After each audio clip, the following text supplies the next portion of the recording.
This is that. Take that off. Participants.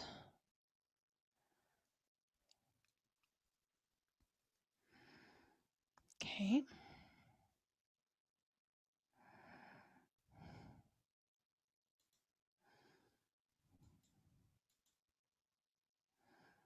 Question.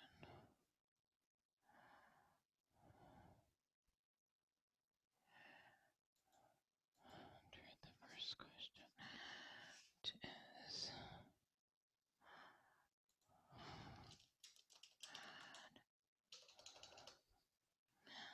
no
goodness. I want to take that and I want to get rid of that.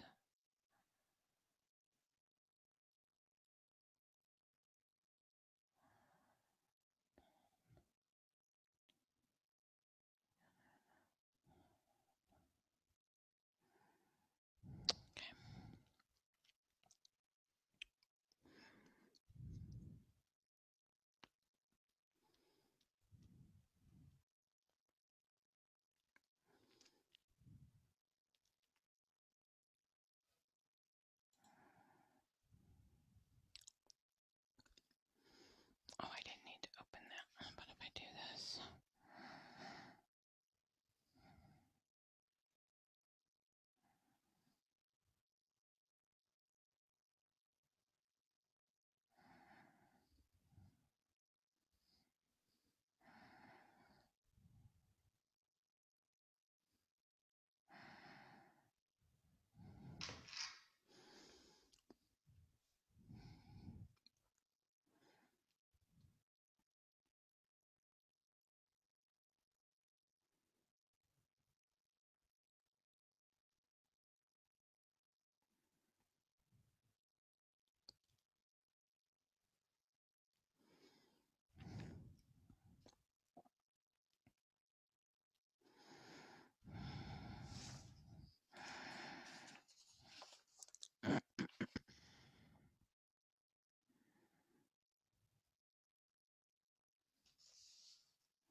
Where are my other ones?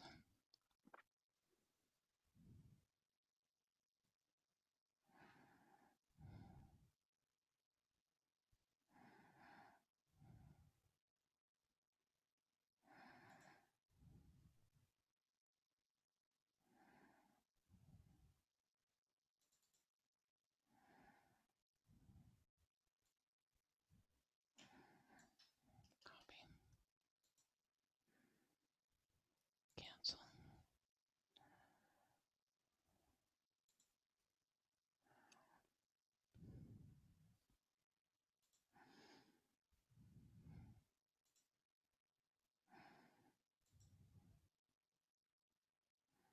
You know what? I'm not even going to do that. If you can't figure that out, then I am not going to admit.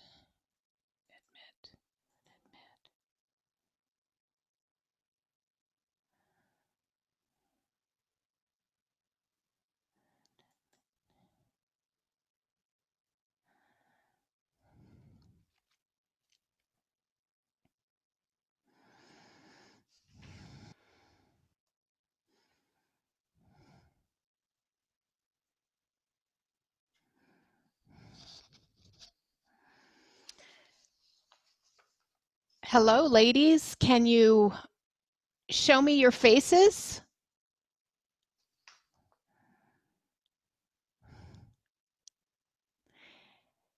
And you're all entering on mute, so check out your microphones as well.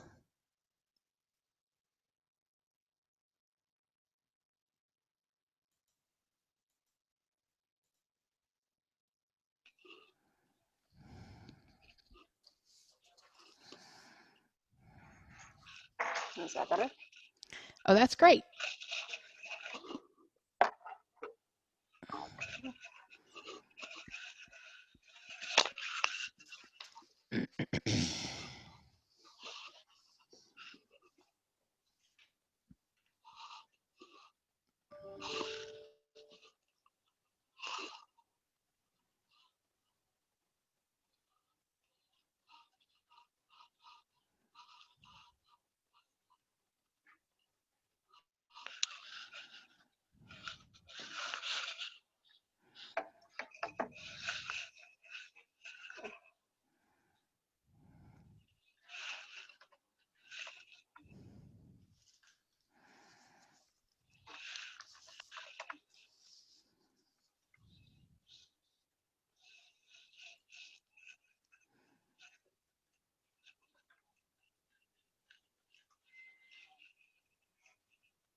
Okay.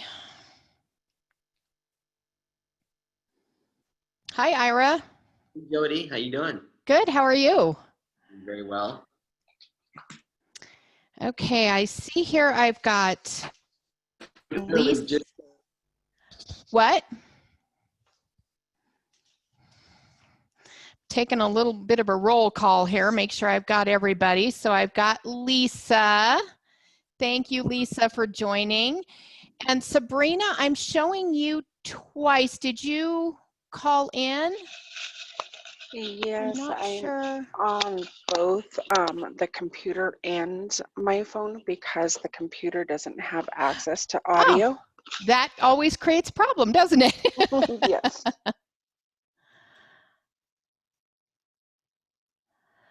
All right. So I see here I've got Lisa and I'm missing Asina.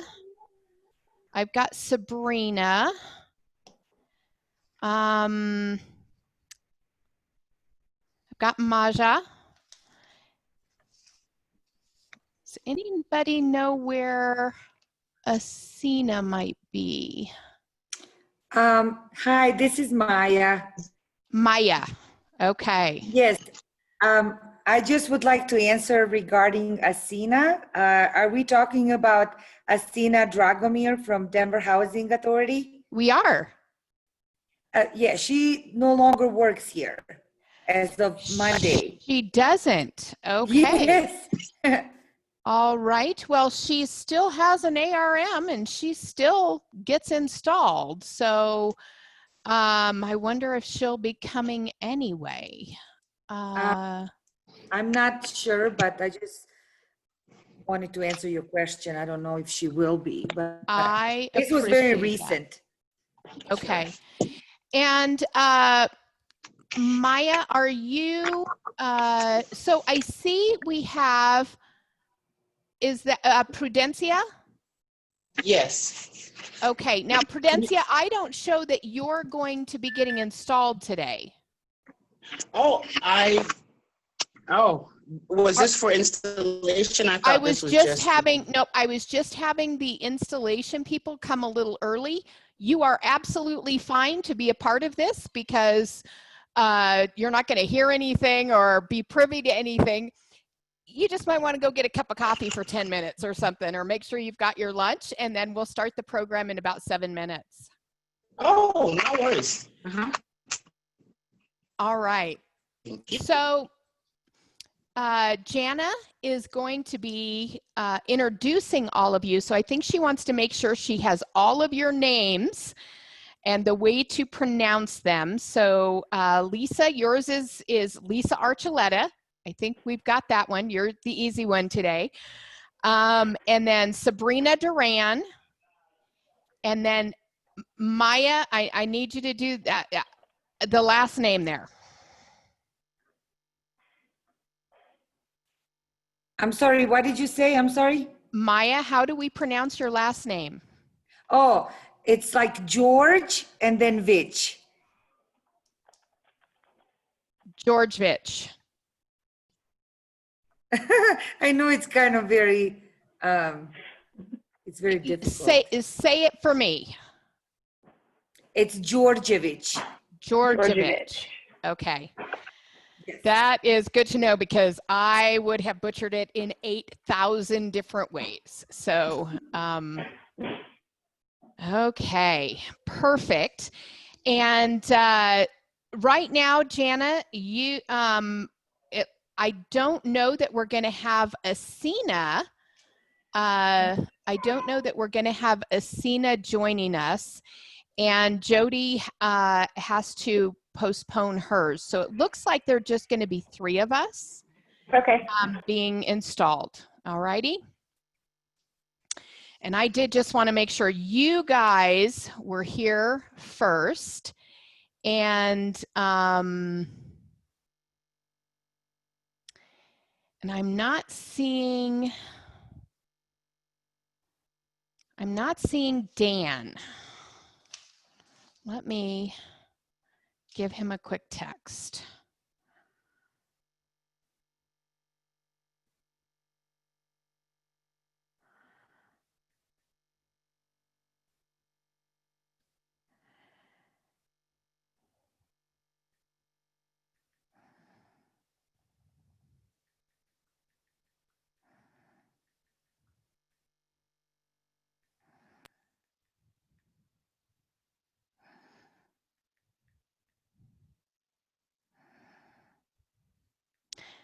And then Ira, we have you. We're going to be introducing you actually after all of these people get installed. So what will happen is we are going to go ahead and get everyone entered into the meeting. And then we are going to have the installations right away so that you guys can enjoy your lunch. And then I am going to introduce Ira. Ira is going to talk a little bit about integrity, and then we're going to go into some breakout rooms. All righty. So hang tight, guys. But for our installations, when I ask everyone to turn off their videos, please don't turn yours off. Okay. And I am going to be admitting everyone now. So you're going to see the meeting kind of fill up here. And I am going to take off the waiting room, and maybe they'll just let everyone in.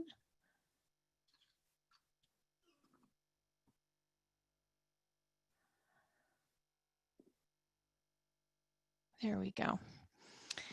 All right, Dan. We've got Dan connecting.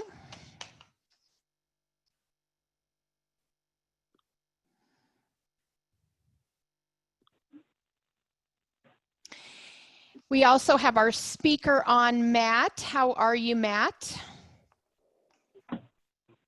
Unmuting. I am doing very well and very, very excited to be part of this. Thank you. We're very excited to have you. We'll give everyone a few more minutes to join, and if everyone wants to take just a few more minutes, get your last minute drinks and your lunches in front of you. We'll get started just shortly after 11:30. Jody? Yes. Excuse me. My name is Jody McQuiston from DHA. Yes. And I am here for the installation, the IREM. Yes, I got an email from you saying you declined, so I thought you weren't going to be here. Sorry, I am here. Marvelous. So Jody, pronounce your last name for us, because I know Jana's going to want to know how to pronounce it. McQuiston. McQuiston. Yes. Okay.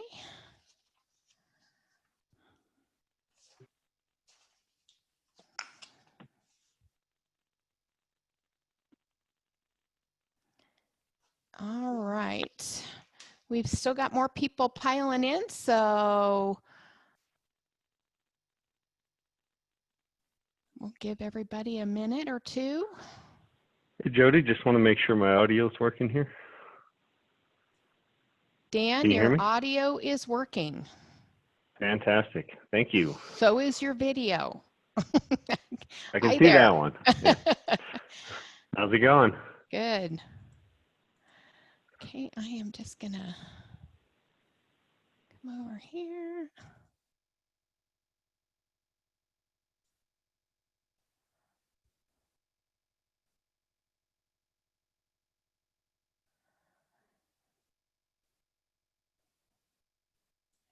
Okay.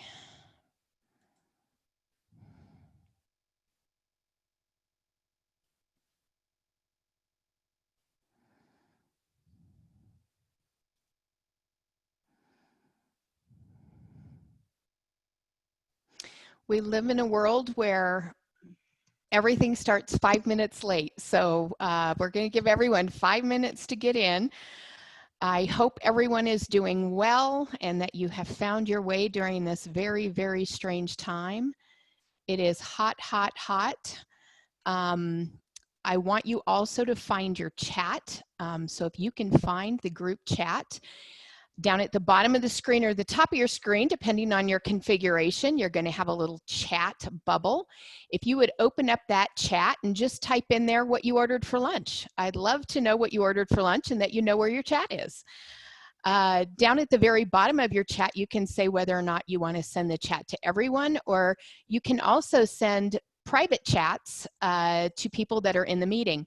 I always hesitate to send private chats just because what if it's not so private? So, but I especially want you to learn where this chat is, because during our luncheon with our speaker, we want to be able to take your questions. And I'm going to be looking at the questions while our speaker is focused on our content, but we will have time to address those. So make sure you know where that's at. It looks like we've got some pizza and wings, some Tokyo Joe's, another pizza, TGI Fridays, burritos, salad from Mod Market, Philly cheesesteak,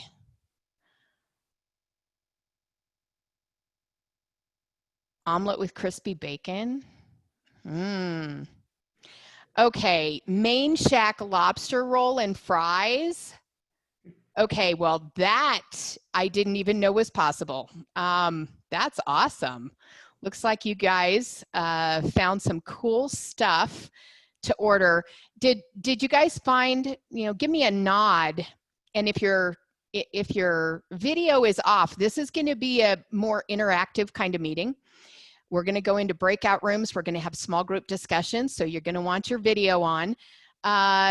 Did you find the Grubhub experience, at least you were able to make it work, or thumbs up if you were able to make it work with no issues? Okay, cool. I'm glad to hear it was super easy and worked with no issues. This is our first bigger meeting that we've done this with, and I am thrilled. Shannon, you found the little emoji. That's awesome. So yes, we are about 2 minutes from getting started, and I am thrilled to have all of you these hot days that we've been having.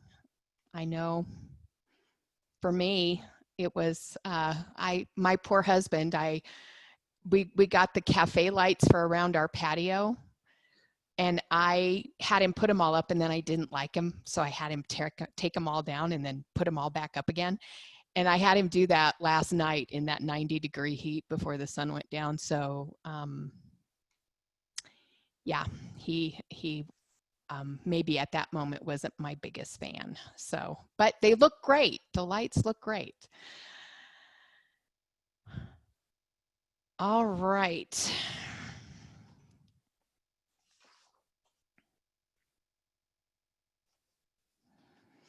I am going to go ahead and get our meeting started. And because we are in a group, in a very large group, and we have segments of this work-life empowerment luncheon that I want you focused on a speaker, and then sections where I want you engaged, I'm going to be prompting you for when to turn off your video and your mics, and then turn your videos back on and your mics back on. I am thrilled to say that we are starting back up our work-life empowerment luncheons. We were very deliberate and strategic in the way that we did that. We wanted to make sure that we were doing it the right way. And I know that you are all extremely webinared out. I know that you're webinared out. So we've really tried to look at this agenda and look at the tool. We actually have 2 tools that we can use to present this kind of a topic. One of them is more of a webinar, kind of we're going to teach to you, and the other one is Zoom, where you're more interactive. And we really felt like our work-life empowerment luncheons could be more interactive. So since there are no CE credits involved anyway, we're going to keep our work-life empowerment luncheons on the Zoom platform. We threw out the concept of doing the Grubhub for lunch. I will be very, very open to hearing anyone's suggestions on, did it work? Did it not work? Do you want the option to be able to pop on without having to buy lunch? Give me your feedback, because we're going to be moving along, rolling with the punches, making adjustments, trying to be creative, and giving you guys what works best for you. So I always get very nervous about freezing screens, but then I watch the big news channels and they always have freezing screens, so I'm not nearly as worked up about having this be perfect. I would like to ask you all to go ahead and mute yourselves, which it looks like everyone has done a very good job of, except for Dan Murphy and anyone being installed. If you're not being installed, please turn off your video camera.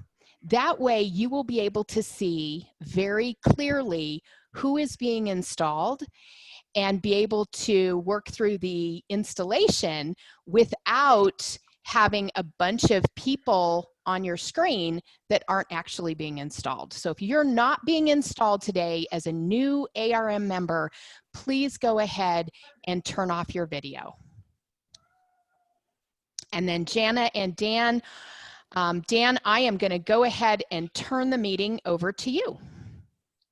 Well, thank you, Jody, and thank you everyone for coming here for the first virtual work-life empowerment meeting. I think Jody's done a fantastic job setting this up and getting it ready for everyone. So I'm Dan Murphy. I'm privileged to serve as your 2020 president. This has been a crazy time for all of us, and I hope you've been able to find some kind of routine and normalcy amid so much uncertainty. Now more than any time in our lives, it's important that IREM members are able to articulate to owners and supervisors why their designation makes them valuable.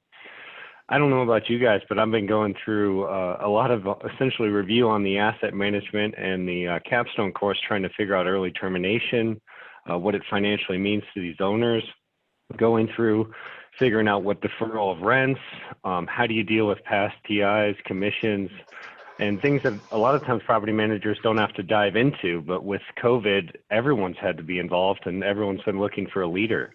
So I'd love to hear some stories, if those of you have them, as a CPM, when you've used some of this analysis you learned going through the education to try and get everyone through understanding when a tenant comes to you and says, I can't pay rent, and you're trying to work out an early termination. How do you even come to terms and communicate with your owners as to how to make them as whole as they can during that time?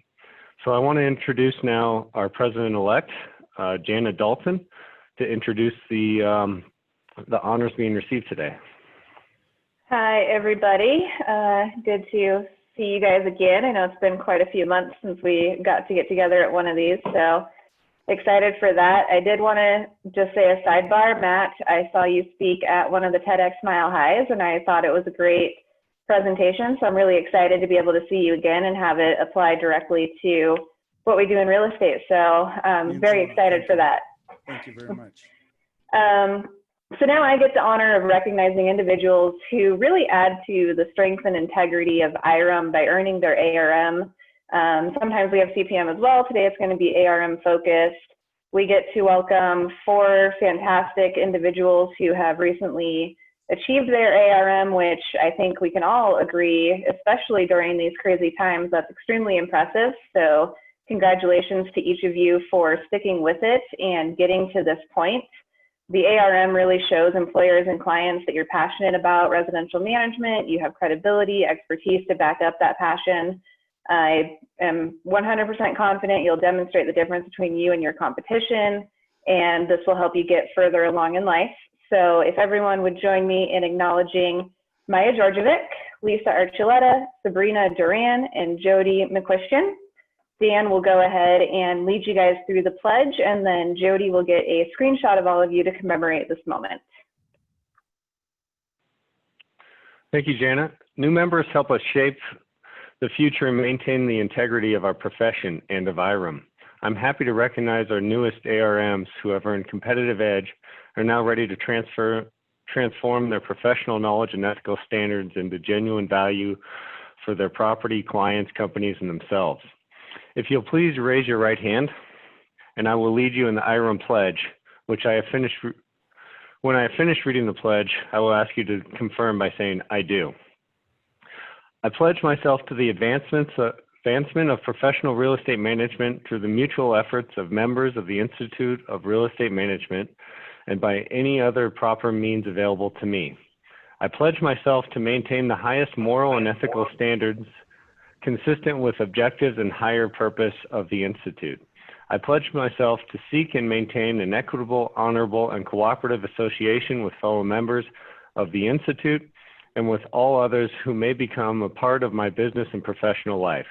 I recognize and support the need to preserve and encourage fair and equitable practices and competition among all who are engaged in the profession of real estate management. I pledge myself to place honesty, integrity, and industriousness above all else, and to pursue my gainful efforts with diligent study and ongoing education so that my services shall be beneficial to the general public and my obligations to my clients shall always be maintained at the highest possible level.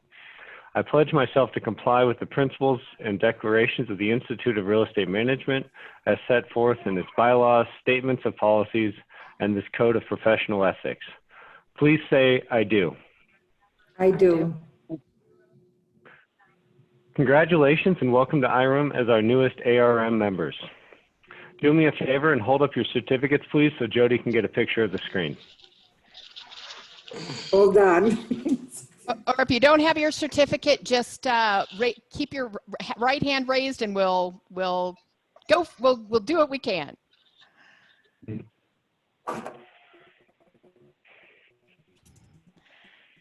Perfect. Okay, I got it. Thank you very much. We'll give everyone a round of applause, and congratulations on starting this new season of your career path. We're so glad that IREM is a part of it. I know that you guys have heard from me a lot lately about our industry partners. Our industry partners have been an incredible support to IREM over the last several months. And I hope that all of you are leveraging them to the degree that not just you need to, but that you want to. And that you want to leverage our industry partners. They are highly qualified. They come with a great set of references and recommendations, and they are very, they're very connected with IREM. They are what is keeping our support squads going. They are they're really on the ground and working with IREM. So right now, I want all of you to kind of make a mental commitment to take a look at our industry partner directory that can be found on our website and go over that list and find out who you aren't working with and figure out how to get them implemented in your businesses. For some of you, you make that decision. For others, there's quite a process.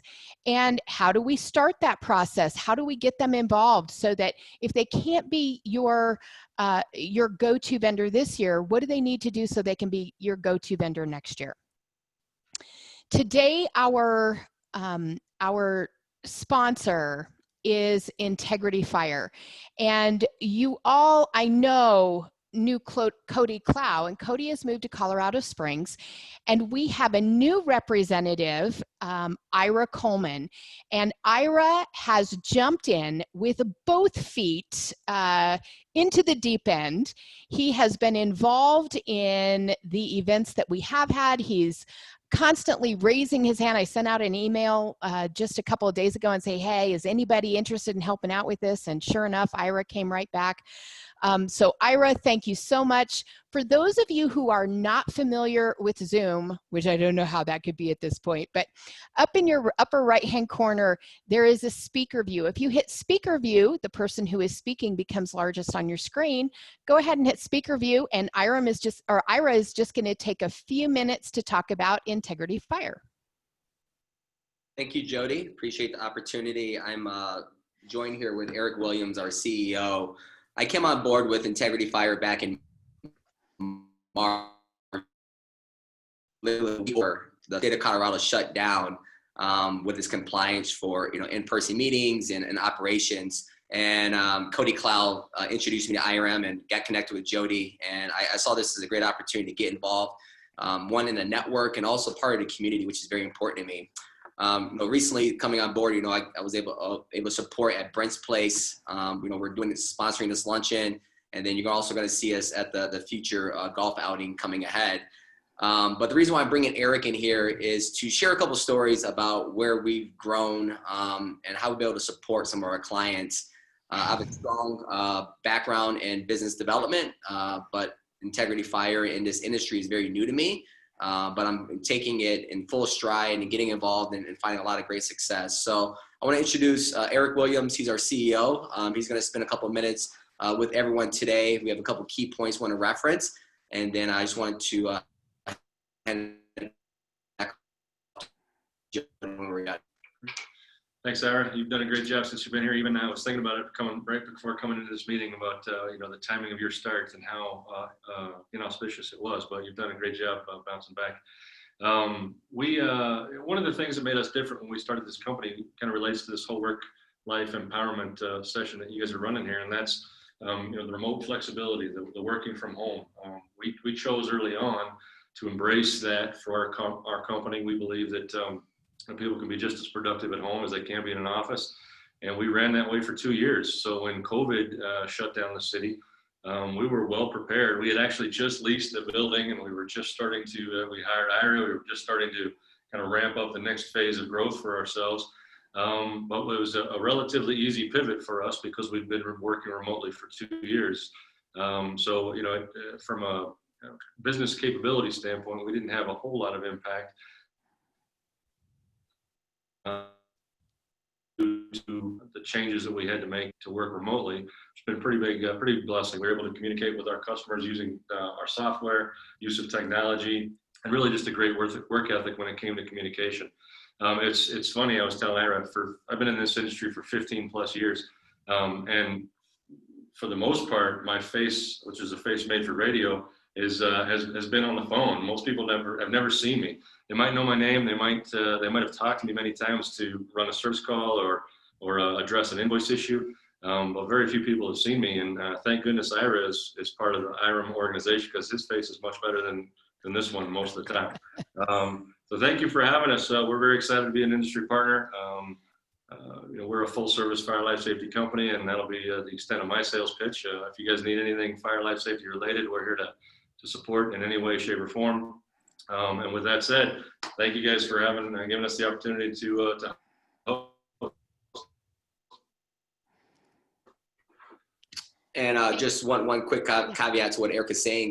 Me having an opportunity to join Integrity Fire 4 to 5 months ago, and being in a position to work from home, have the resources, the technology, the training components all digitally, gave me the leverage to get out and succeed right away in the storm that we've been facing as an industry, but just globally overall. So I just wanted to really express that utilizing technology opportunities such as Zoom, such as communication with our clients and quick responsiveness certainly has given me a whole perspective of opportunity that we can continue to step into as we get into this new norm that we're facing. And I really encourage IREM and everyone else that's part of this group to take advantage of the services that Jody is working very diligently and hard to give us the leveraging to support our clients overall. Thanks, Ira. We do appreciate you. So right now we're going to go into some breakout rooms. And what that means is you're going to have to talk to each other. You're going to be in a small enough group that is going to be very easy. But you do need your camera on and you need your microphone on. So let's take a moment, put our cameras on and our microphones on. And I am going to select random breakout groups, primarily because we have so many people on this call. If I tried to get each one of you individually placed, you'd be sitting in limbo for a very long time. So please turn on your microphones, turn on your camera, and for some reason, are you guys hearing an echo? Yeah. Yes. I don't know why that is. Hello. If you're using phone audio and you have computer audio on, If anybody has that, that will generate echoes. That is true.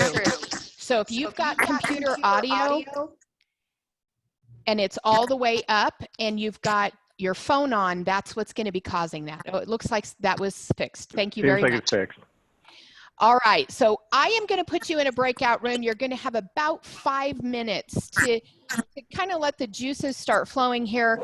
And our first question in our breakout room is going to be, what has been your self-care strategy over the past 3 months?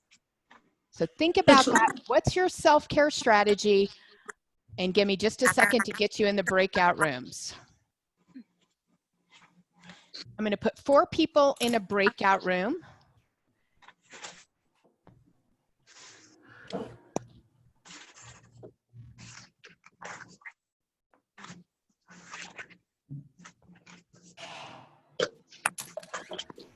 And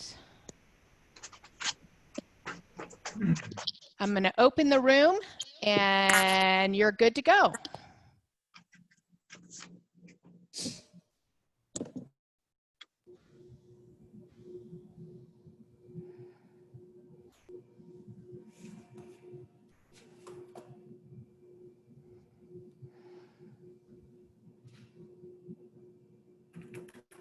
Ah, it looks like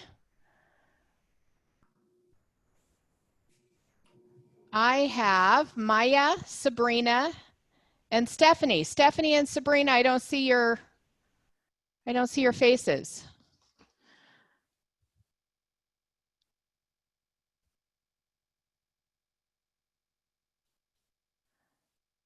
Maya, can you hear me?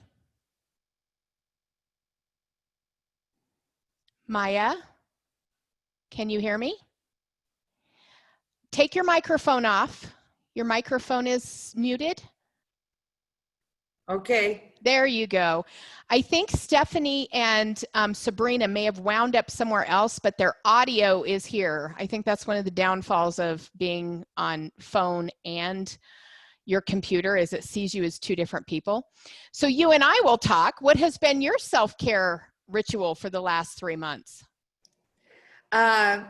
Work. I've been working in the office, so it doesn't, so I didn't think about it a lot. That helped a lot not to think about the situation because your mind is concentrated on work.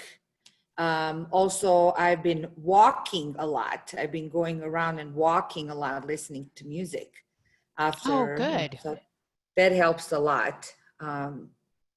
Just not to stay in the house because that just is not a good idea to stay in the house all the time, but not be amongst people, but, you know, get out of the house in the sun and walk. That's a good, and how do you feel after you go out on a walk? I feel good. I usually listen to comedy. I like comedy. I listen to comedy or to music. So I'm just by myself and I just walk on the, I love to go on the Highland Canal. So. Oh, good. Where do you live? Denver Southeast. Okay. So it's like literally right in front of my house. So it's convenient. Do you have an animal? No, I don't. Okay. No. Okay. I don't. It's just me. Just you. Okay. Well, but you know, in a world where you're isolated, that can be plays tricks on your mind. It does. Yeah, I bet. Very scary. I bet. That's Nobody crazy. thought that it, plus another thing, you gain weight, which is a horrible thing. Gaining weight, like I have, water retention, it's just not a good thing.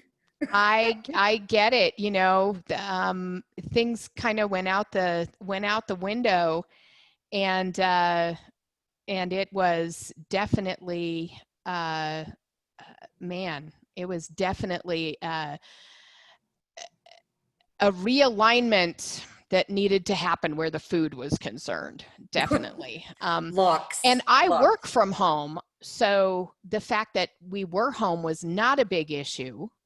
So it that didn't do it for me. I'm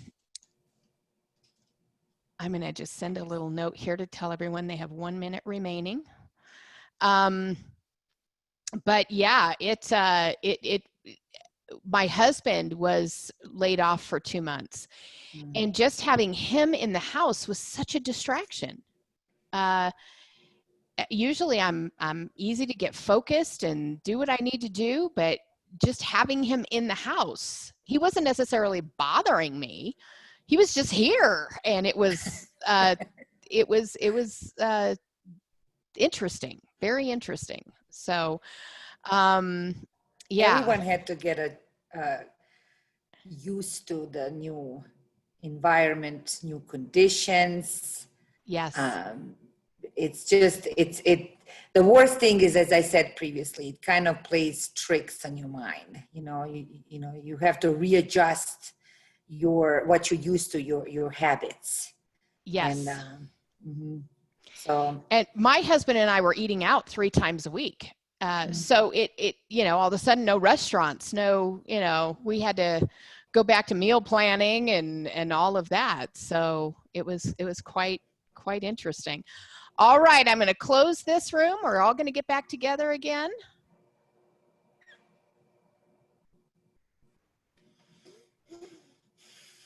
Okay, it's saying they'll close in 52 seconds.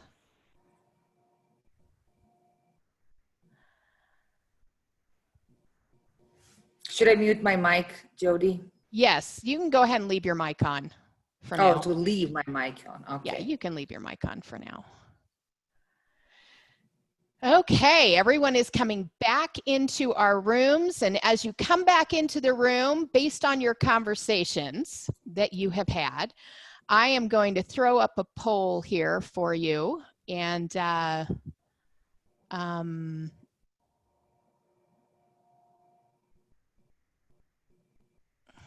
let's see.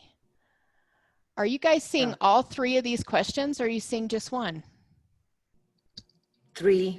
I see all 3. Okay, wow. We're going to do some quick polling.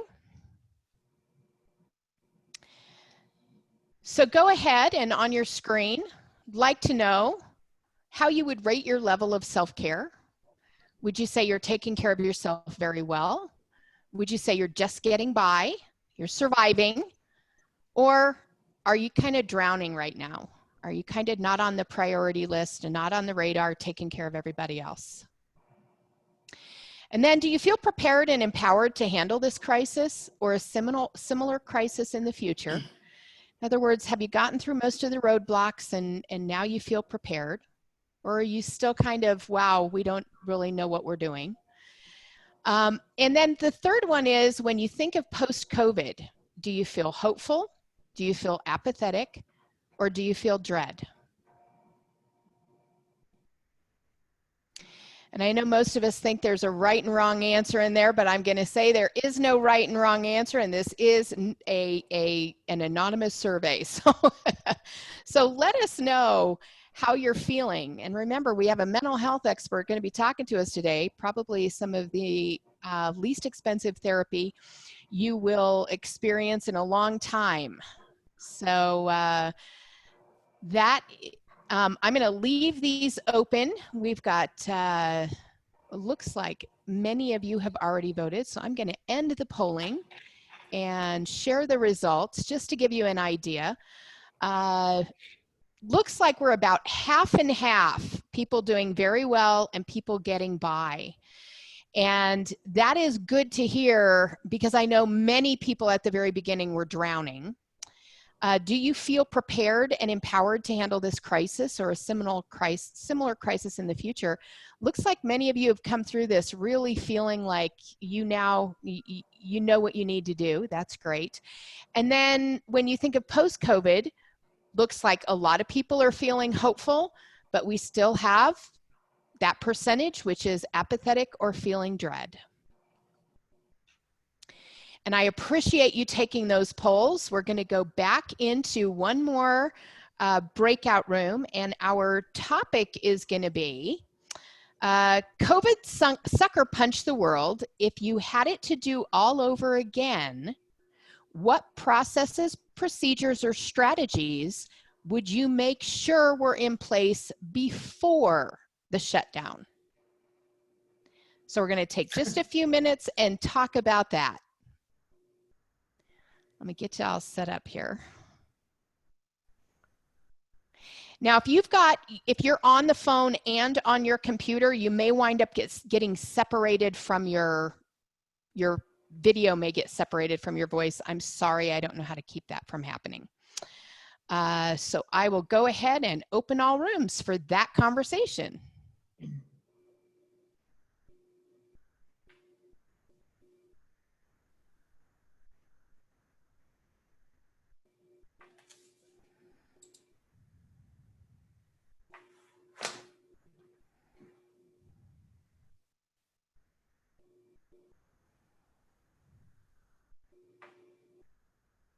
Huh.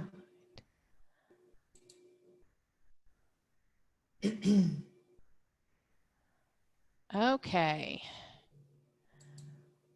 Hi, Nikia.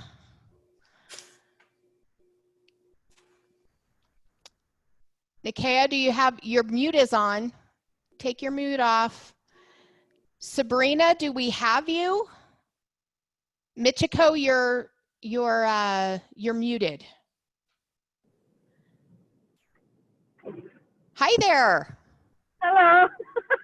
How's everybody Michiko's doing? driving. Michiko is driving. Okay.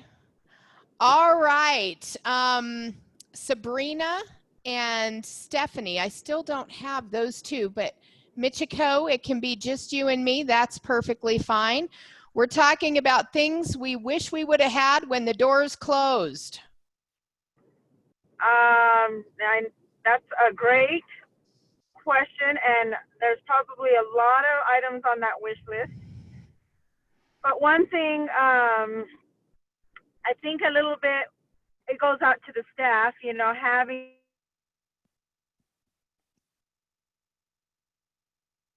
for us, and so getting that set up and how we were able to communicate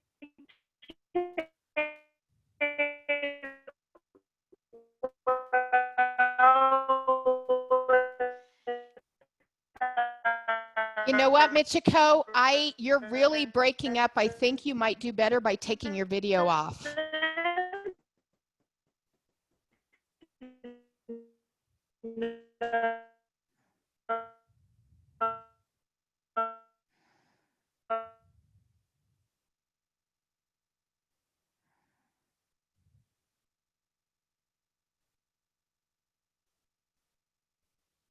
Hello? Michiko?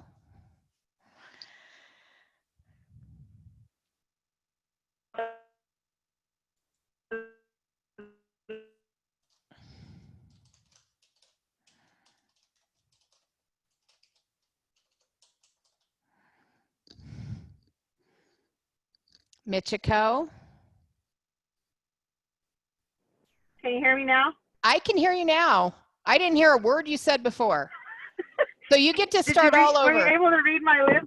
Well, you froze up. I could see that you were driving and you were froze up, and that was it. So I think it will handle it if it's just your voice. I don't think it likes your video. No, it seems like that. But yeah. all I was saying, Jody, is that the one thing was learning how to work from home for our staff, and that getting to know working through the issues of how to communicate with our residents and let them know that we were still available, but also being able to, so balancing the property as well as understanding and knowing how to work from home was one of the things.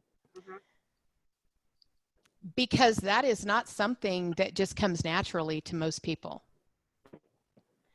Right. From a physical setup to an emotional setup to an organizational setup, and that's an interest. It was just an interesting thing that the whole world went home to work, but working at home is a developed skill set. It's not something everyone just does naturally. Yep, exactly. That is for sure. That is for sure. Yeah, and so how often did you work remotely, Michiko? So we were working from home probably the first 6 weeks straight. So, and then we, you know, were able to learn how to connect and things like that. Right.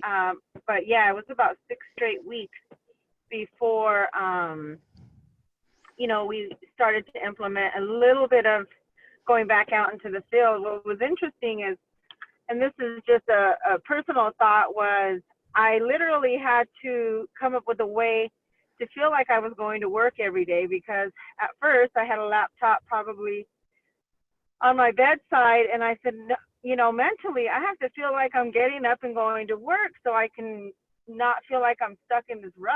So I built an office through it all, and I would get up just like I had to go to work, get it in the shower, get dressed, and make my coffee. The only difference was I wasn't driving in traffic. I had to go to the next room, but it really helped. Yes, and I say often So, routine is really important. I get up, I shower, I get on my business clothes, I look like I'm going to walk out the door. And that's what I have to do. Otherwise, I'm going to get caught up doing a whole lot of other things. Yeah, exactly. All right, I'm going to close these rooms. We're going to do one more.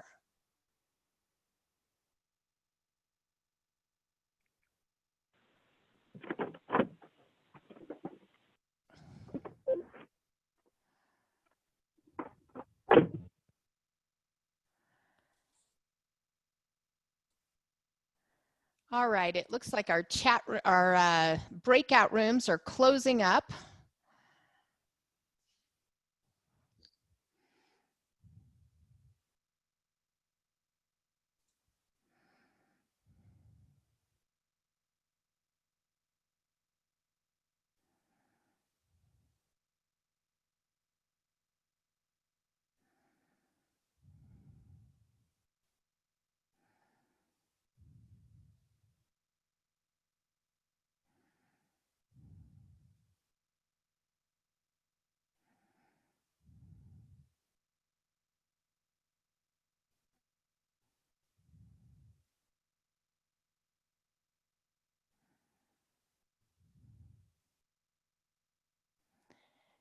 We're waiting for everyone to get back in the room.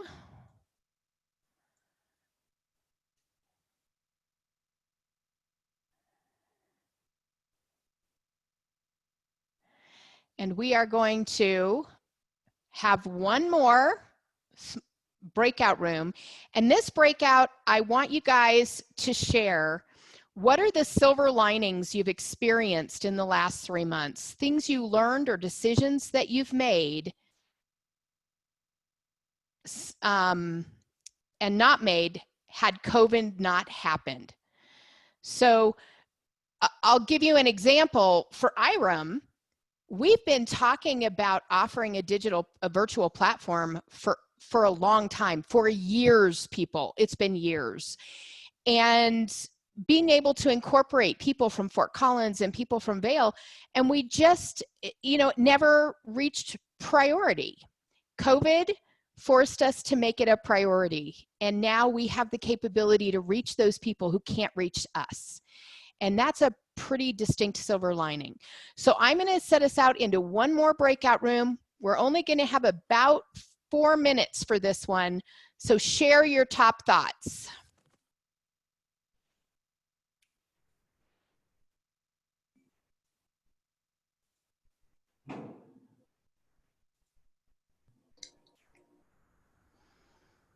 Here we go.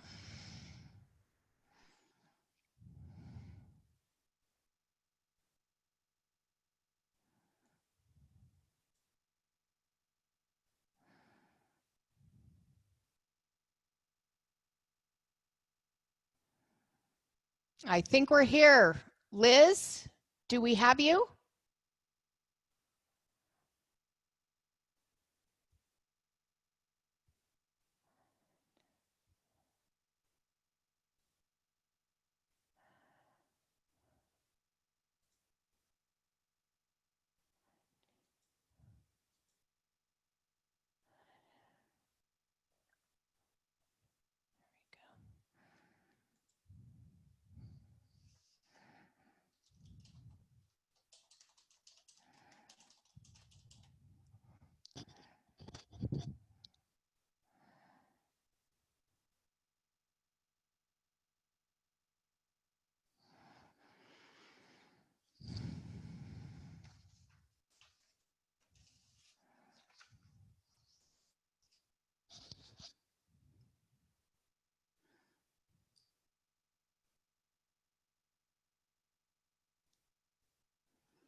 All right, as everyone's coming back into the meeting, I have muted everyone, and I am going to, in just a moment, turn the microphone over to Dan as he introduces our speaker. This is a great time for you to come out of gallery view and go into speaker view so that the majority of your screen is dedicated to the speaker.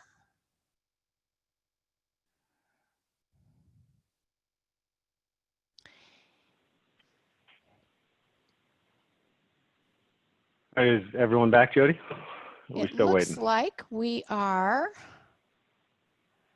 still getting just a few people back here.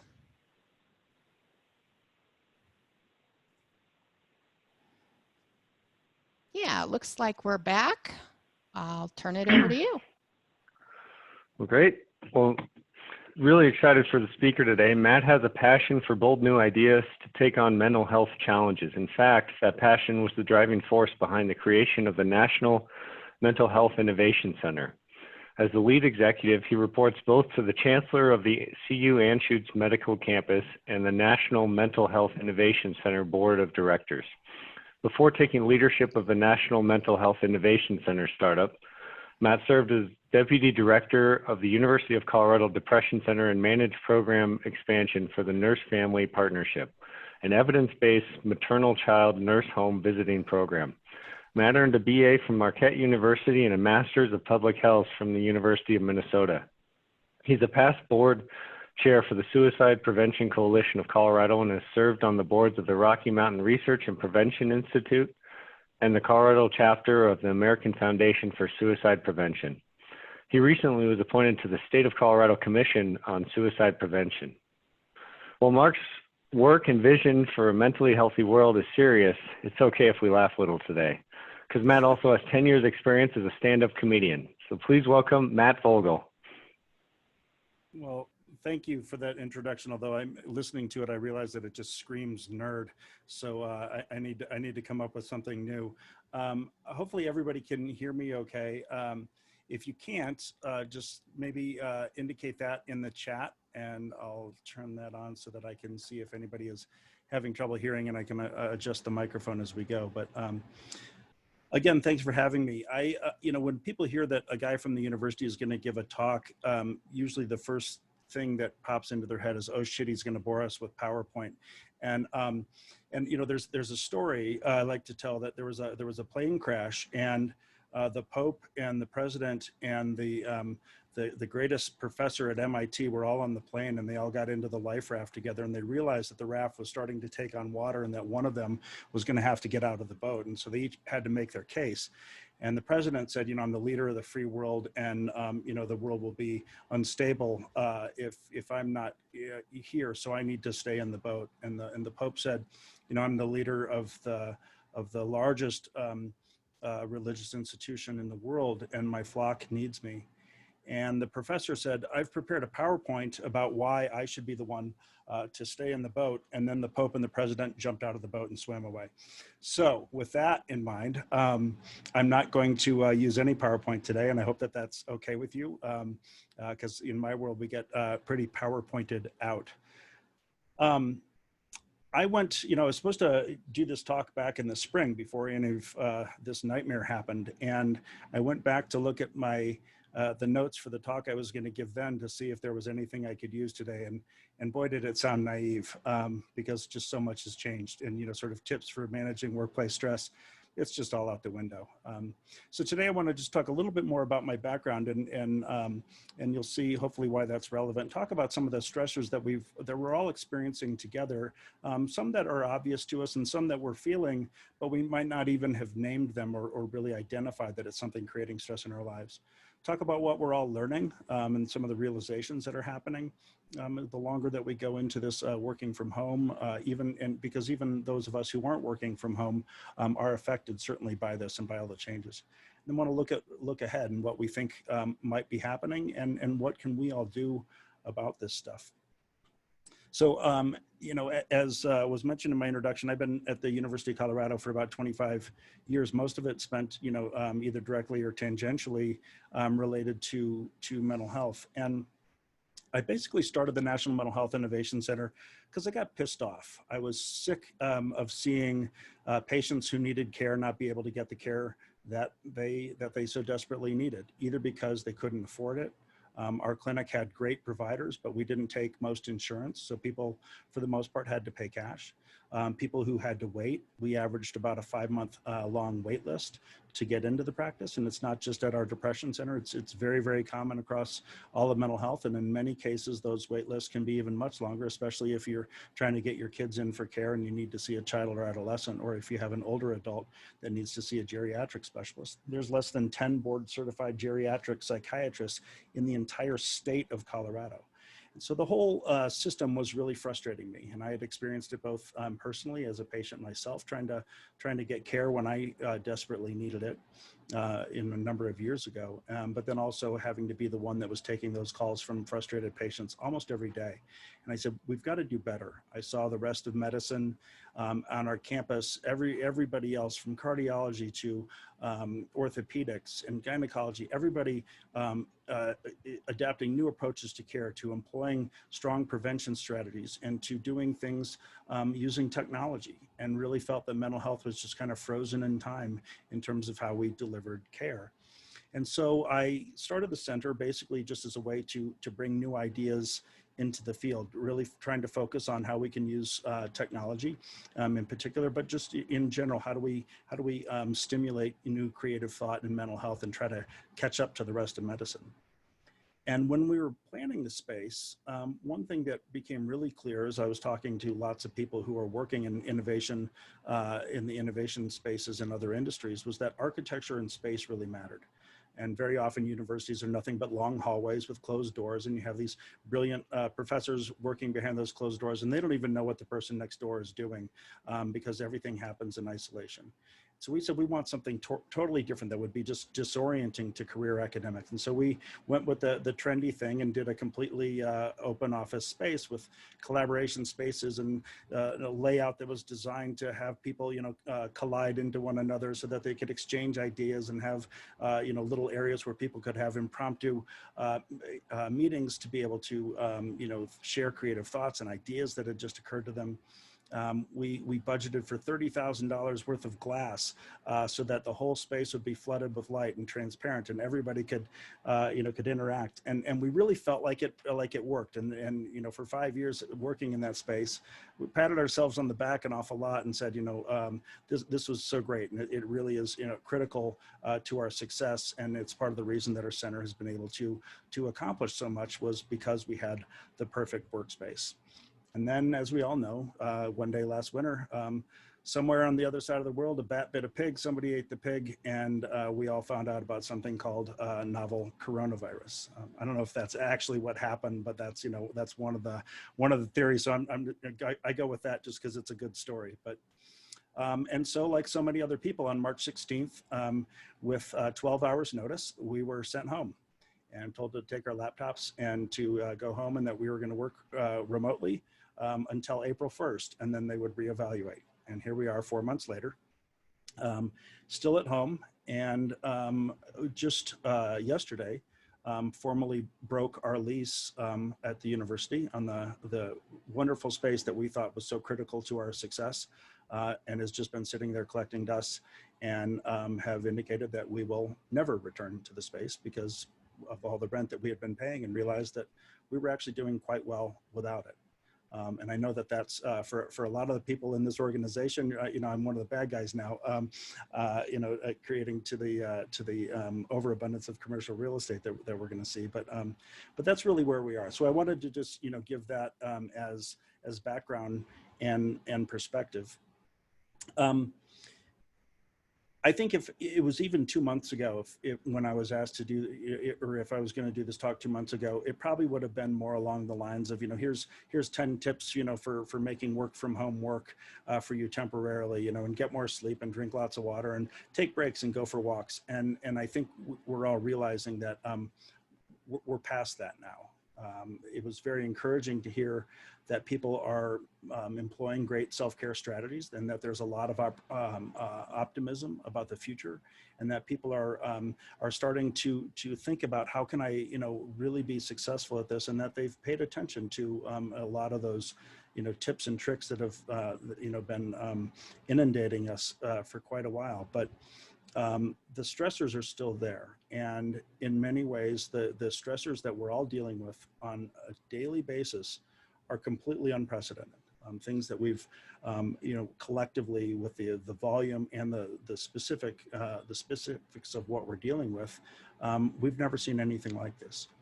And early on, we all started to realize, some of the things, that what do we do with our dogs? They want to be in the room when we're here, working, and then they're barking when we're on Zoom calls, or scratching at the door the entire time that we're trying to talk. What do you do with kids that are trying to do online learning, but they can't figure out how to do what their teachers are asking, and they need that help? And so you have to step aside and help them, but your boss is wondering, where are you? Why aren't you on this meeting? Middle of a call or middle of a talk that you're giving, and then the Amazon guy shows up at your door and rings the doorbell and the dog barks. And we've all experienced these things. And a lot of them were cute at first. In those first couple of weeks, everybody had the dog in their lap, or they had their kids with them in the Zoom thing. And then it became pretty annoying. And it's like, how do I get the dog the hell out of my room when I'm trying to work here? You can hear my dog barking in the background because the Amazon delivery guy is walking up the steps. So that could not have been more perfectly timed to drive home my point.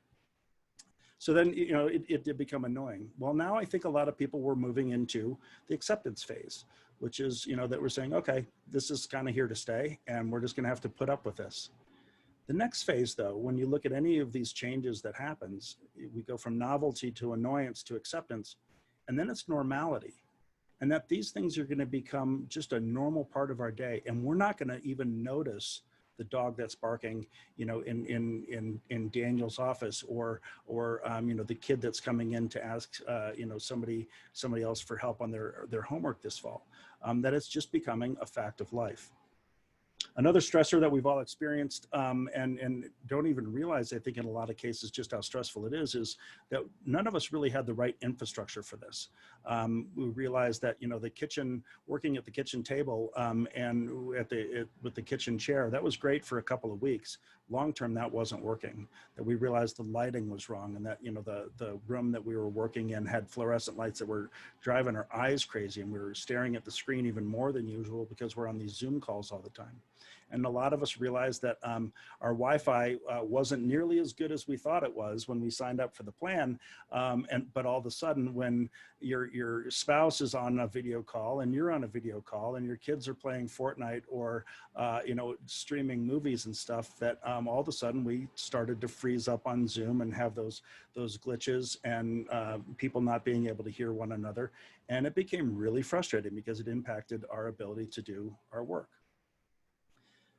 The reality is that some people are wired better for this. The inability to focus has been a tremendous problem that we're hearing a lot from people contacting us at our center and saying, what do we do with these employees that just can't focus? Because being at home, anything is more interesting than your work. You've got the TV that's there, there's that, the cleaning behind the fridge that you've been meaning to do forever, and I can step out and do that.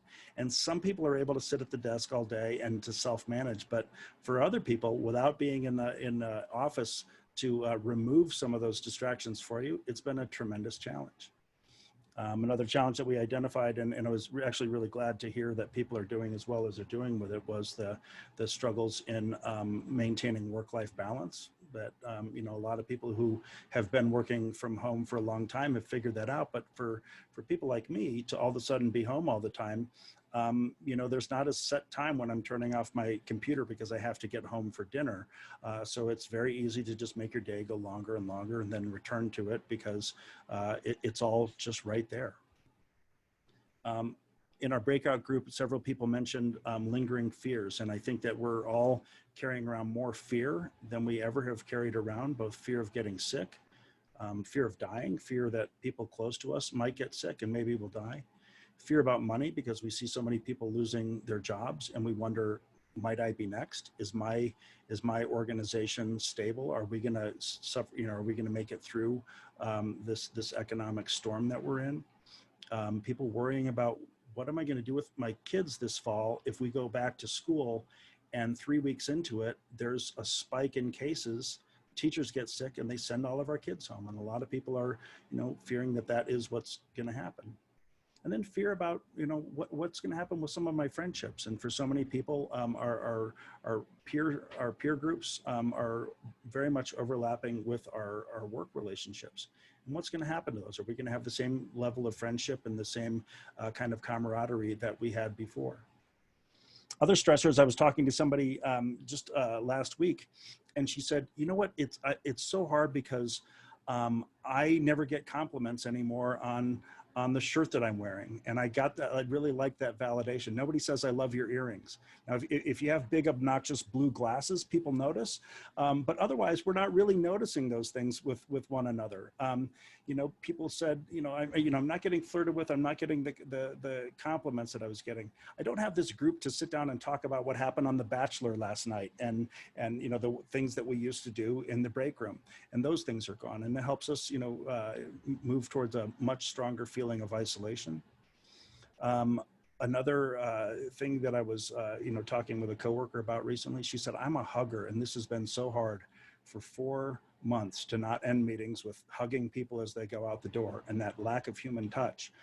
She said, I live alone, and so I haven't hugged anybody in a long time, and that's just, it's absolutely killing her. We're overwhelmed digitally. For many people, we've been using stuff like Zoom for a while, but for many of us, we were thrown into this pool, with no warning and told that we had to learn how to swim. If you think about an organization that was going to, a year ago, if you had said, we're going to take your organization and move you out of your offices and be 100% remote and digital, that would have usually triggered about a year-long planning process. They would have brought in consultants. They would have had people take inventories of their home offices and their spaces at home to make sure that they had the right equipment. And so what we did is that, collectively, the whole country, the whole world had to do this with no notice at all. We were, like refugees that I had to, pack up in the middle of the night and flee to be able to go home. And we had to just make this up as we went along. And all of that led to just a general feeling of instability and a lack of predictability, because we don't know, when are we going back? What's going to happen this fall? What's going to happen with schools and kids? And what's going to happen with that organization? And we've always thrown terms like the fear of the unknown out there kind of cavalierly without thinking about what it really means. And now we all know what it means. And the fear of the unknown is a real thing. And it brings about incredible stress that it carries with it. And we're getting a daily lesson in just how impactful having that fear of the unknown hanging over us can be. So we've come to realize a lot of things into the second part of what I want to say.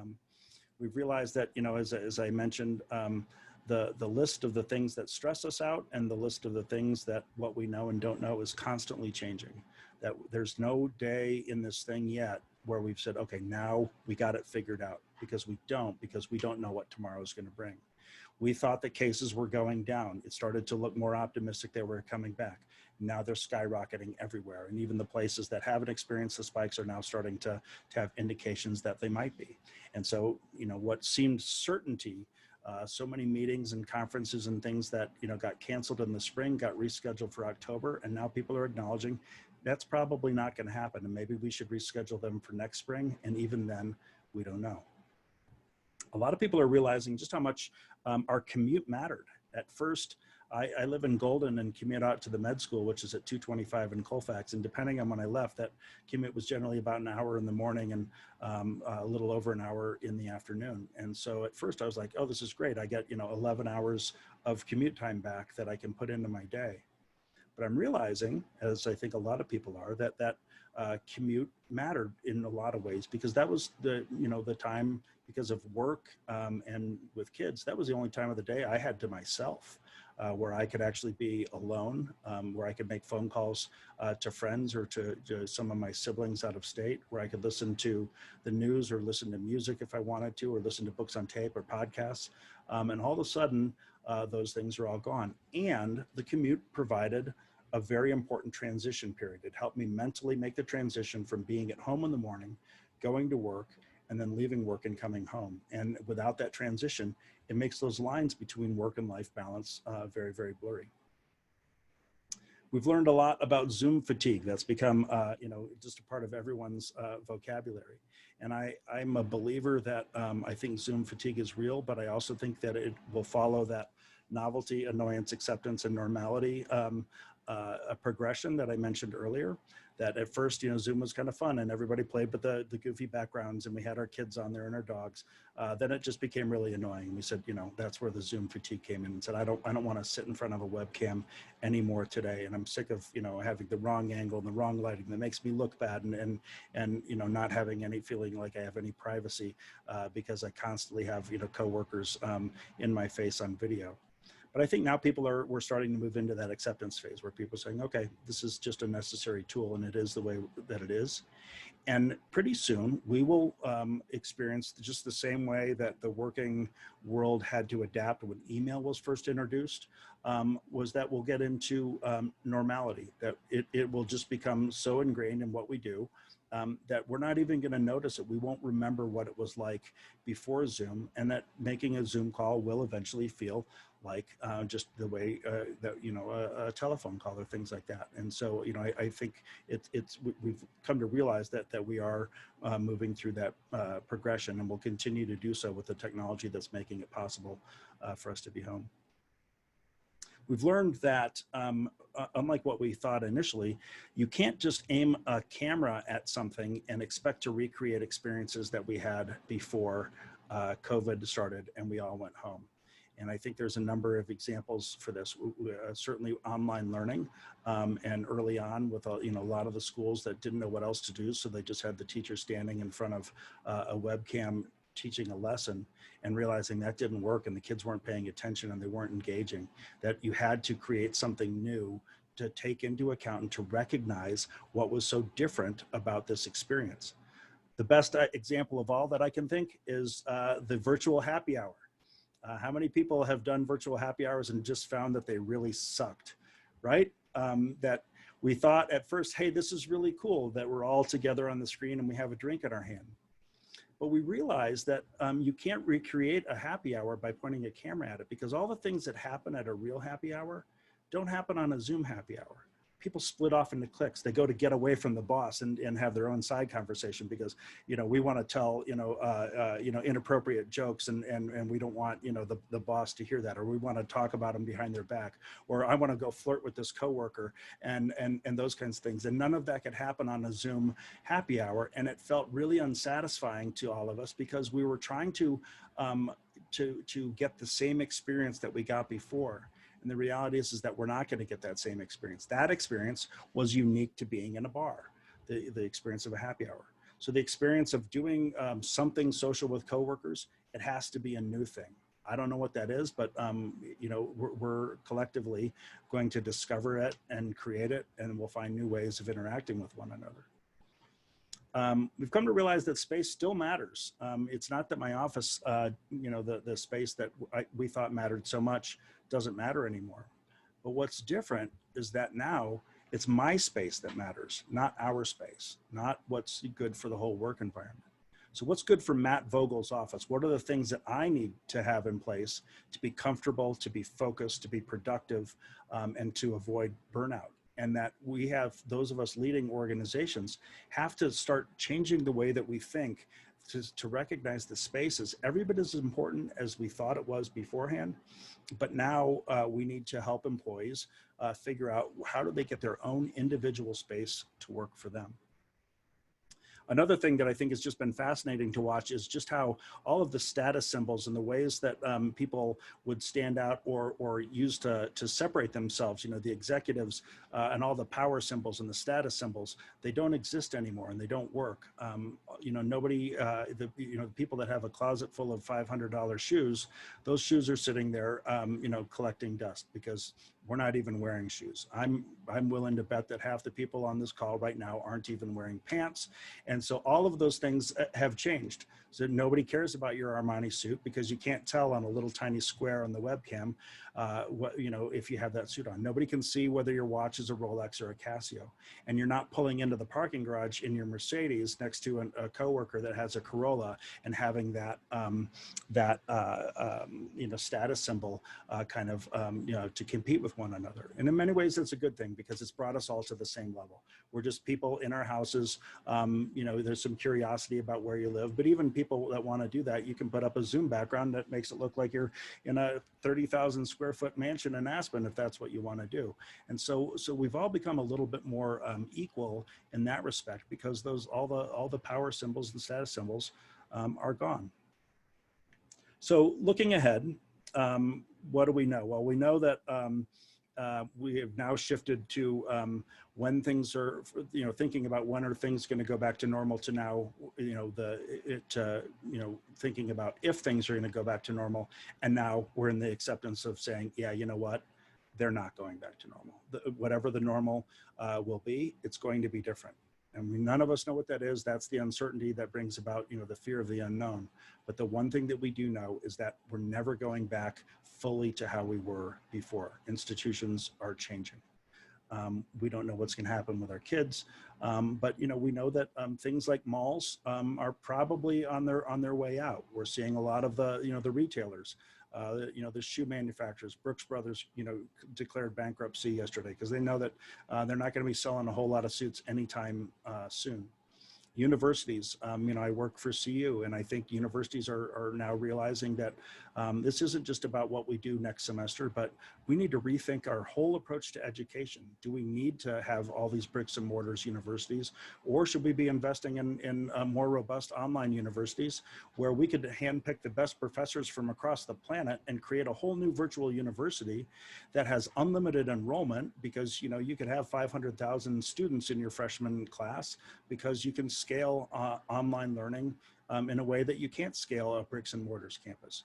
Those things are going to change. The way that we deliver and access healthcare is changing, that now we're much more in control of our own healthcare, that people are now increasingly saying, okay, I'm going to take my blood pressure at home. I'm going to, you know, if I have warning signs, I might get a cheap pulse ox from Amazon so I can, you know, tell my doc, you know, what my pulse ox reading is. I'm going to, you know, weigh myself every day. I'm going to take my temperature every day.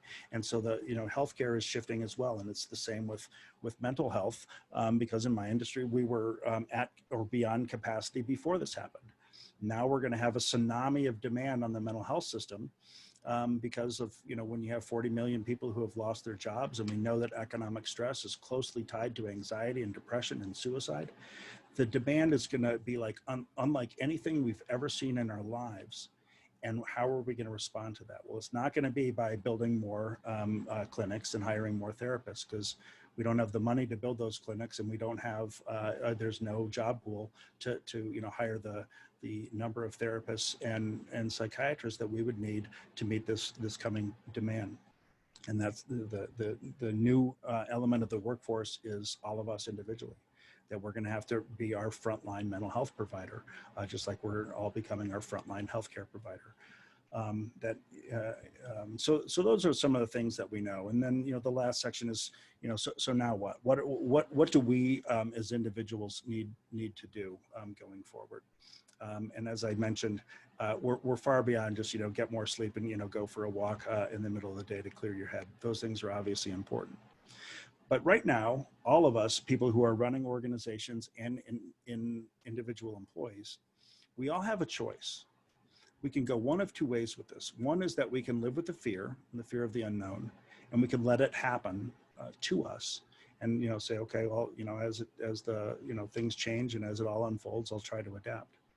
Or we can try to embrace it and say, you know what, we're actually standing at a point in history where we've got some pretty exciting opportunities to become agents of change, and we can be the ones that are going to help redefine these dying institutions. What is the new happy hour going to look like? what is the new, working world where, half the company is remote, half the company is on site, or maybe some people are there, for a couple of days a week and they're at home a couple of days a week. Can we redefine, because now it's a clean slate, the 5 day a week, 9 to 5, going to the office way of looking at the working world is over. And it's never ever coming back as we know it. So we can either live with the fear and just wait for it to happen to us, or we can say, I want to be part of the solution, and advocating for ourselves and talking to our supervisors and our owners and our bosses and saying, hey, what about this? Let's try this differently. And that's the approach that we've tried to take with my organization, and it really involved me being willing to let go of some control and let go of some of my own preconceptions and biases about what work needed to be, and the importance of having an office where we're all together. But in the first week, some of my employees came to us and said, with all the stress that we're carrying around with our kids and with maintaining work-life balance, could we go to a 4-day work week, and can Fridays just be for self-care? And my immediate thought was, no, that's crazy. We have so much work to do, we'll never be able to get it done. And I thought, well, I need to take the phrase, we're not going to do it just because we've never done it that way, out of my vocabulary. And we tried it. Productivity shot through the roof. The employees were happier. They're getting stuff done faster because now they actually have time to take care of themselves in a better way. We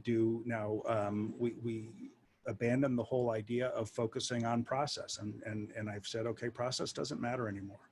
As a manager, I'm just gonna focus on deadlines and quality and nothing else.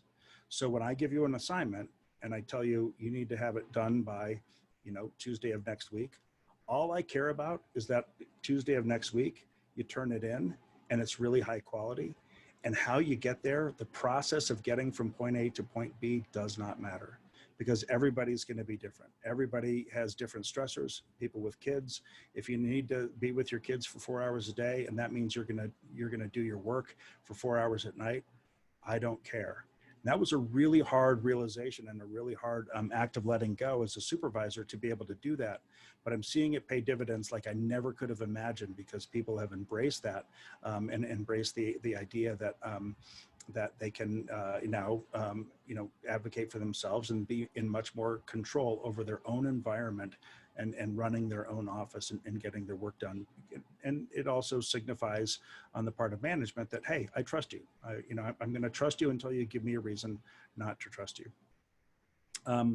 The last couple of points, we have to be willing to let go, like I said, of that idea that, we've always done it this way, so we have to do it now. I'll go back to the pants analogy. We've always said you have to wear pants at work. That was sort of a given. And now we realize that, yeah, you actually probably don't need pants the way that we're doing things today. You have to be willing to fail over and over and over again.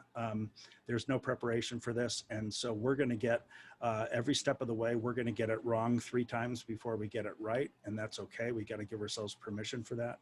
We cannot let go of the humor that's involved in all of this, because as horrifying as many aspects of this are, there's also, this is the most ridiculous and comical thing any of us has ever gone through. None of us ever thought we would see fistfights out front of a King Soopers over whether or not somebody is wearing a mask, and yet that's the world that we're living in. Nobody ever thought that, every time the Amazon driver came to the door, chaos would erupt and it would interrupt a work meeting, but that is just the life we live in, and being able to see it for what it is objectively and bring humor to that is critical. And then the last 2 points, one, for some people, it's going to mean that we might have to wave the white flag, and we might have to say, I can't make this work. And it might mean that I have to leave my industry or leave my job or train for something else, because this just isn't going to work for me. And again, that's okay. That we have to be willing to acknowledge that everybody's wired differently.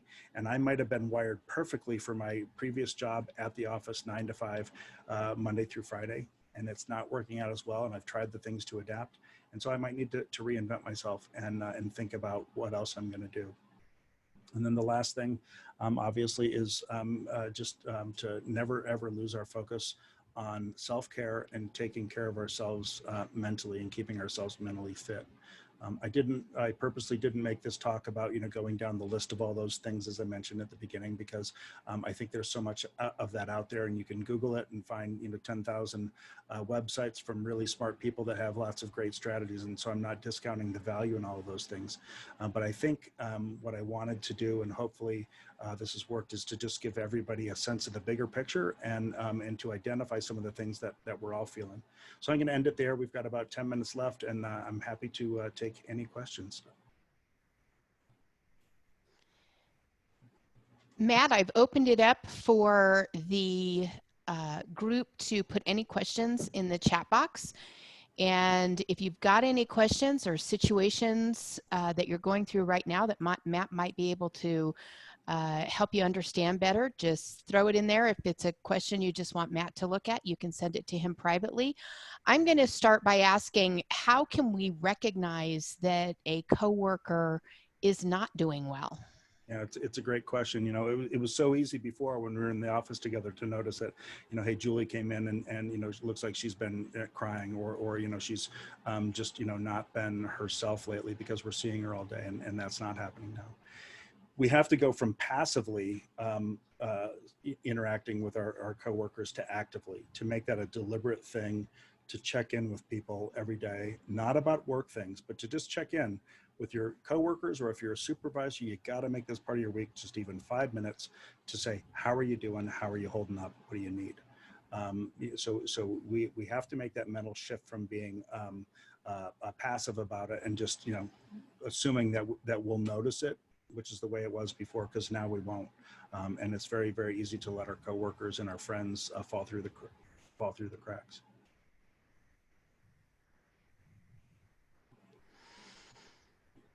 Okay. I am not seeing any questions come in for Matt. Is there anyone who wants to turn off their mic and speak up and ask a question?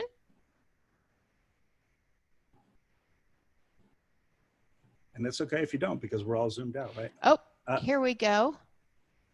So somebody said, I love that you mentioned giving up control as a leader. How does one go about further empowering their people by trusting and giving them direction to support their growth? I think that that letting go is incredibly hard. It was very, very hard for me. And I do think for me, the biggest shift was to say, I'm going to evaluate you just on the quality of your work and the deadline, you're meeting deadlines and nothing else. Because if you do those two things,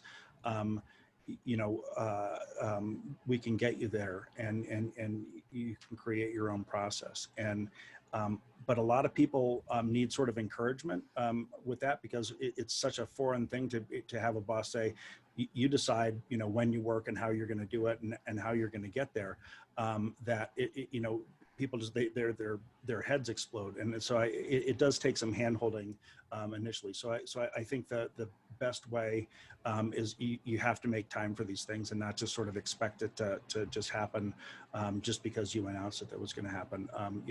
Every person now, you can't paint them all with the same brush the way we could before. There's going to be different rules and expectations for each person and different needs for each person. Have another one that says, how are people dealing with divided families because of differing political opinions on how to handle COVID? Boy, it's a huge thing, and we're hearing that an awful lot, because it's not just because a mask isn't just sort of a symbol, for people say, look, your political insistence on not wearing that mask is putting me at risk, and so every time you come home and you've been at the grocery store and you haven't worn it, you're actually increasing the risk of exposure for us and for our families, and that's a fact. There's not a simple solution to that. It's a huge issue, though. With the therapists in our network, we're hearing that a lot, that it's leading to a lot of marital discord, and but they've said that in most cases they're just encouraging people to negotiate a middle ground to say, okay, if you're not going to wear a mask out in public, then you're going to wear one at home, or you're going to live in the basement, and you're not going to be around us, and we're not going to eat dinner at the same table as you, and we want you to use a different bathroom, or you're going to have to do more in the way of sanitizing, but it's just a negotiation that has to happen at home. But it's an incredible stressor right now. And then I have, how do you recommend we turn off the day? We deal with an extraordinary amount of resident issues, and it's hard to shut it off. Are there tricks that healthcare professionals use to disengage? And yes, I was actually talking with a group of docs on our campus on a conference call, and one of them,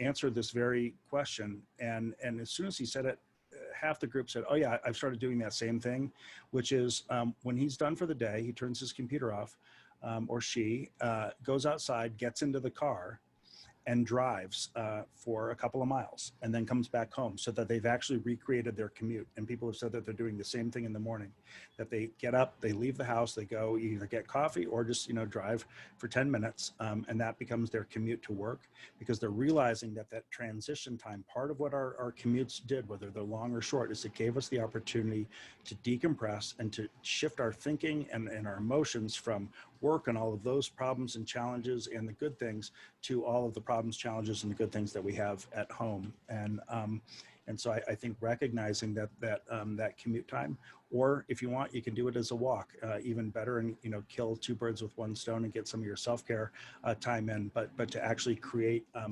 decompression time, particularly at the end of the day, but also if you can at the beginning of the day.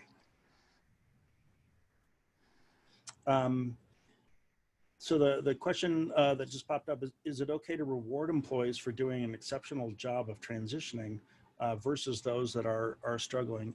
And I think yes. I think that as employees, the need for kudos and recognition is never going to go away. It's a basic human need that we want to be validated and told that we did a good job on something, and so that we have to hold that up.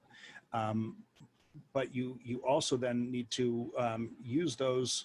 The recognition for people who are doing a great job to say, what can I learn from that? And then can either we put those people in situations where they're going to mentor some of the employees that are struggling, or are there just lessons and takeaways that I can learn from that to go to the people who are struggling? And then I think it's also important to acknowledge to the people who are struggling that they're also working really hard, and that when you're having a struggle, it's usually because you've been working really, really hard at trying to get something right, and you haven't been able to get there, and that carries a lot of frustration. I think there's probably very few cases where people just go home and say, I don't care, I'm not going to do anything, and that's a whole different case. But if somebody's been working hard and trying to accomplish something, that in and of itself is something I think to be pointed out, and and pat them on the back for that struggle, and then help them continue on until they get it right. How do people separate their worth from their job? For those that feel that they're forced to work or that were let go and don't know what to do with themselves now, or perhaps had to take a mandatory pay decrease, but are working as hard or even harder than before. This is an issue that's nothing new. It's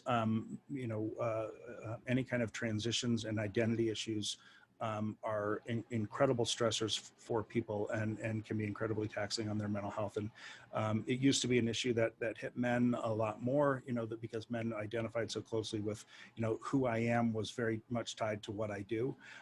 Over the years, as more women have now working full time, and more homes have both parents working, or and you see women who are much more career oriented than society used to allow. It's an issue that is definitely hitting men and women. And there's not a, unfortunately, there's not a simple solution for it. A lot of therapists, our job will be to how can we help somebody create a new identity that's not tied to work. And I think that's a healthy thing for all of us to do anyway. Work is certainly part of our identity, but our identity is, you know, as a friend, a parent, you know, what our hobbies are, those things are just as important, so that when there is, to do that proactively, and for everybody to start doing that now, and really, you know, there's exercises and things that you can do to really consciously help you define yourself, so that when one of those things falls away through a demotion or a layoff, it's not your whole identity doesn't collapse. And that's what happens, unfortunately, to a lot of people. We see it with soldiers that come out of the military, which can be a terrible transition because they've been identifying so much as a warrior and as a soldier for so long. You see it with pro athletes that retire and have a huge struggle adjusting to life outside of sports. And so it's not a new issue, but I think right now, just with all the uncertainty, it's a great time for people to really consciously, you know, spend some time thinking about what is it that makes Matt, and what are those things, and to realize that work's just one part of that. So if one of those things falls away, the whole thing doesn't collapse.